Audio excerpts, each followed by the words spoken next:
special taping for Maurice Kitchen Everett, and he was a wrestling at Taft High School. If you can look in at the picture, maybe you can get a better picture of it. He used to love doing wrestling at school and electronics and chess. He played chess. He was a very active chess player. He also was very, very smart, and he played the drums. Maurice Kitchen used to play the drums at various churches and all types of instruments. And as you can see here, he used to love smiling. Smile for the camera, Maurice, which he's still doing today, even though he was in a coma for 6 months. This is a collage of all his pictures through his life.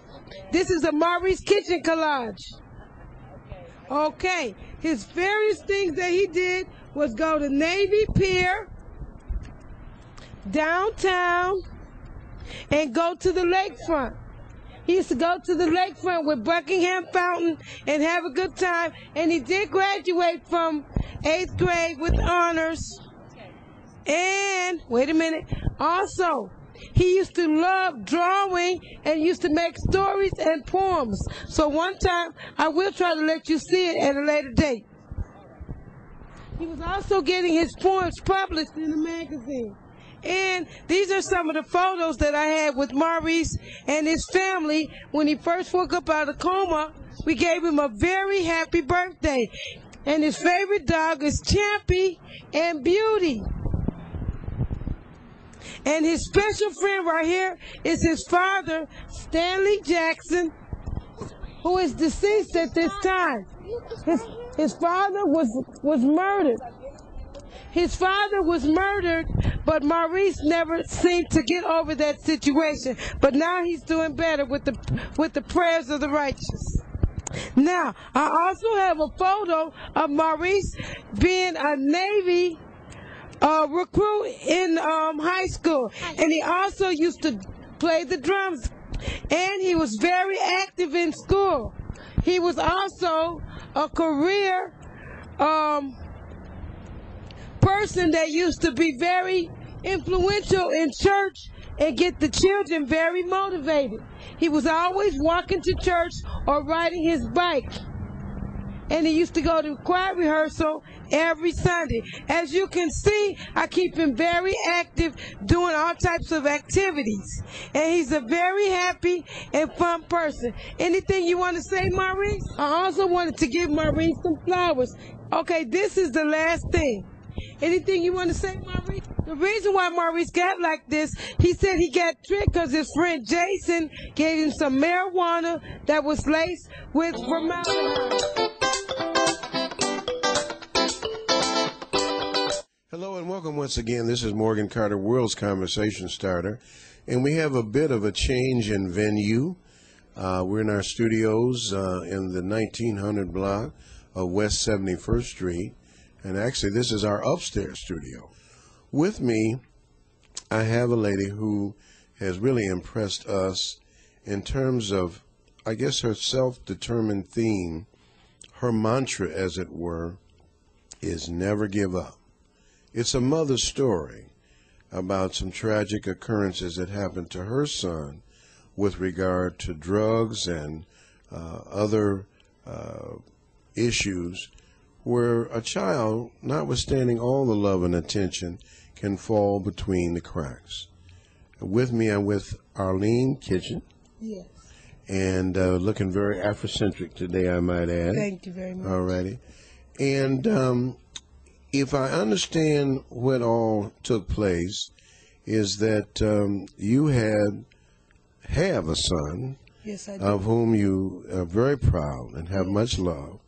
And this son dealt with some very tragic circumstances or went through some things. Yes, he did. And it's not, and not unlike a lot of stories that we hear. So we hope that this particular short episode is emblematic of the kinds of things that are happening all over the country.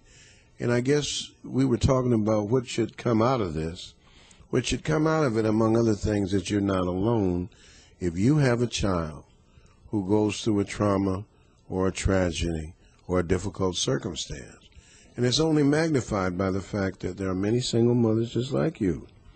You have 3 children, 2 girls and a boy, and your youngest son, Maurice Everett Kitchen, got involved with drugs at an early age, about 19. Is that right? Around 17. 17, so, all right.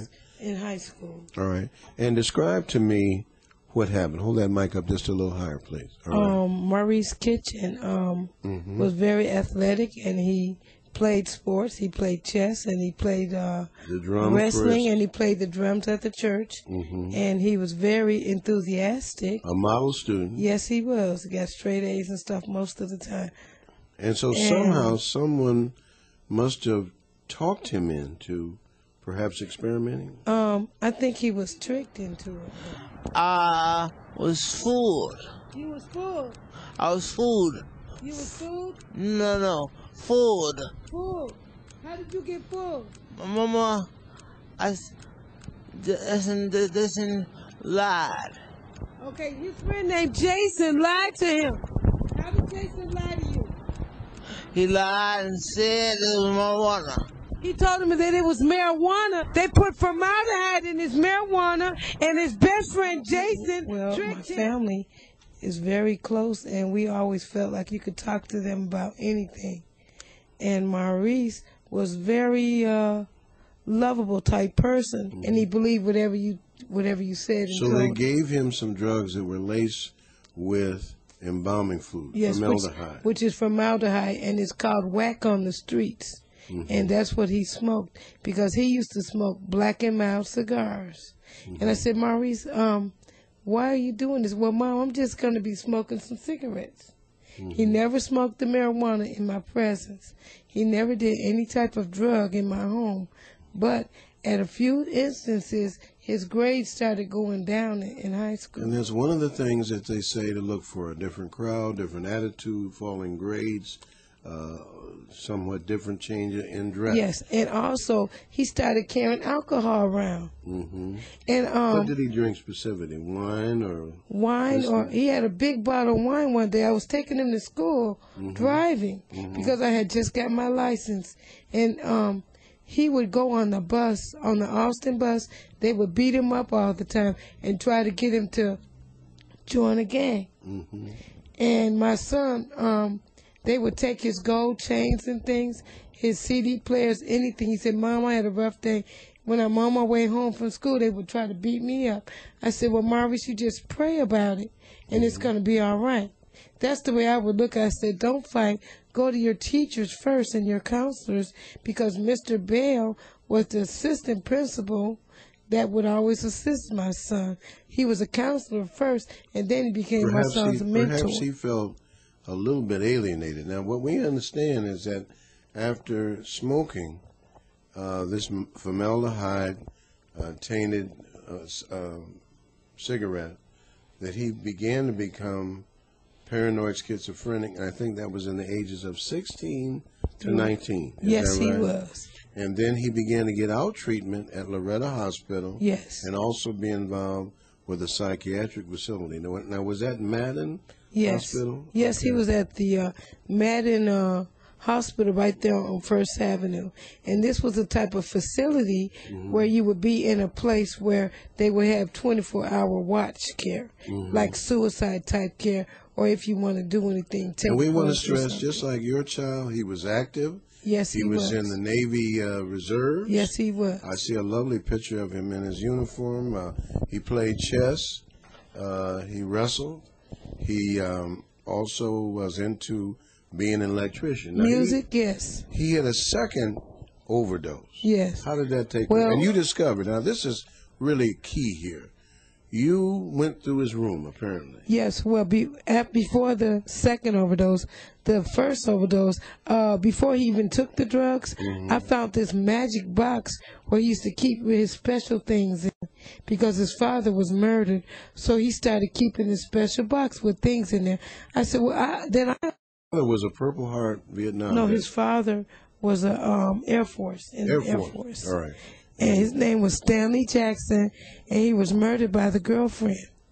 So my son also had a lot of tragic things happen to him at a very young age. And your father was the one? Yes, and my father was killed in Vietnam, yes. Purple Heart yes. winner, okay. Second Lieutenant Eddie Kitchen Jr.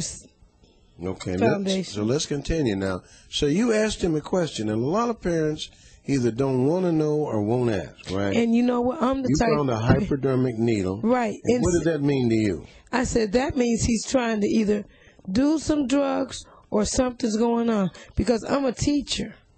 And then I found those little bags with the cocaine bags or something like that, because I'm a type parent. I'm going to go through your room, read your mail, and would you suggest that? I want you to look at that camera. We have to be proactive. Yes. Our children may hate us today and love us tomorrow. And you need to screen their phone calls, their friends that come over. Friends? Who they people? And his friends. Down south, we used to say, who your people is. Right. When he would bring people over to my house, I would go in and say, oh, who is this? And I would interview that person. And they say, oh, Mom. Right. Yeah, that's a good friend. Yeah. And you know, one time when he was in 8th grade, he brought a friend over. I said, Maurice, he doesn't look like a good friend. And I talked to the young man. I said, are you a gangbanger? He said, yeah, how did you know? I said, you just look like that kind of person to me. So you look a like street a person. Oh, my goodness. I said, because you're not the kind of role model for my son. And I told my son, don't bring him back to my house. Now, and he never did. Now, as a result of all this, your son today is 27 years old. Yes, he is. And he's in pretty much a total care facility. He was in a coma for quite a while. Yes, he was in a coma, and my mom wrote a prayer vigil, and we just prayed to God. And he came out of the coma. It took 6 months. And your mother, and actually, your mother started a foundation. Yes, she down did. In Texas, with regard to some of these things. Yes, she did. And she also had a prayer vigil because she said she believed that Maurice would wake up out of the coma, which she did. And that's Grandma's hand. And that's Grandma's hand. Isn't that something? And she's a cancer survivor. Evelyn Rose O'Banion is a wonderful woman. She's a cancer survivor for 25 years, and she has 8 children. And out of the 8 children, 7 of us have degrees today. Isn't that right? And we're all professionals. And you do teaching. You're an artist. You're a photographer. You're really one of them multitask people. And I can make quilts and do a lot of tremendous things. Now, let's get down to where the rubber meets the road. Recently, producer Wanda Carter went with you to Westshire Nursing Home facility. Right. And the purpose of the visit to meet Maurice. Yes, because Maurice wanted get the first-hand account from him. Maurice wanted this to be on television so he can help other students, teens, and young people to don't do drugs and listen to your parents. We're doing a special interview today for Maurice Everett Kitchen, and he is a very happy young man, and he had a prayer vigil that's right here that my mom, Evelyn O'Banion Kitchen, she wrote a prayer vigil about my son. He was in a coma 6 months, and he did wake up out the coma. So Maurice Kitchen, he wants to tell you a little bit about his life. Maurice Kitchen, what do you want to say today? Praise God. He said, praise God. How old are you, Maurice? I forgot. 27. 27. Now, what happened to you, Maurice? What happened to you, Maurice? Somebody killed me. He said somebody tried to kill him, and somebody gave him some drugs. The drugs that he had was whack. He was about 17 years old, and somebody gave him some drugs. Whack is formaldehyde that is laced in your cigarette. And that's why we're trying to tell teens, do not drink or do any kind of smoking. What did you do in high school, Maurice? I made a big mistake. Maurice was very active in school, and he used to do wrestling. He was no, that's the picture from the nursing home. But Maurice was very active. He was an honor student. So please, do not listen to your friends. Maurice, anything else you want? Who's your best friend, Maurice? You, honey. He said his mom is his best friend. Why? It really made me. Okay. That was my main goal for 10 years to do this. And God answered my request. With us. Through the helps of you. Sister Carter. Yes. And I thank God, and I thank God for that, because I prayed, and I also asked a lot of people that I know, some family members that work for the TV station, Dorothy Tucker, and I really didn't want to get her personally involved. Perhaps use my life as a lesson, a living example, so that you won't make the mistakes that he made. And you might have to cross this bridge one day, and you will say, well, I don't want to be in that position, because I don't want to go where he's been, because he can talk to you and tell you, don't make the mistake that he made. And we also have some pictures that we can show. All right, this is Maurice playing the drums, I believe. Yes, he was a very active drummer at 2 or 3 different churches. All right, okay. And he used to love going to the park in Navy Pier and visit all the different places. So what we're really saying is, here's a multi-talented, multi-interest young man who, through no real fault of his own, kind of fell into the use of drugs, and that one episode caused a downfall. It's a tragedy today. He's 27 years old. He's 27 years old. He'll never look like this photo here, because he's totally disabled and he needs 24-hour care. And you have to dress him and feed him, and he wears diapers. And sometimes he has a lot of problems remembering things because of the drugs that was in his system. Right. So I still thank God for him, because he still has that beautiful smile and that lovely gift. Now, one of your daughters, who was a little younger than he, also found her way to the same path. Well, the sister, through a friend of mine, had told me that she had saw them out doing drugs or hanging out, doing the wrong thing. And a good friend of mine, Connie Smith, told me that this was going on. And I got concerned, and I brought it to their attention. Right. Okay. As a parent, you have to. If you really care and you love your oldest daughter is a bioprocessing chemical engineer. Is that right? Evelyn Rose Ebert. We're all very proud of I'm proud of all my children. So this is a story of a mother's love. I'm Morgan Carter. This is the Morgan Memo. If you have questions or comments that we made you mad, glad, or sad, give us a call at the number on the screen. And we hope that this has some impact. We hope to show this, not just locally, but perhaps on the internet, around the country and the world. God bless you. Thank you very much. All right.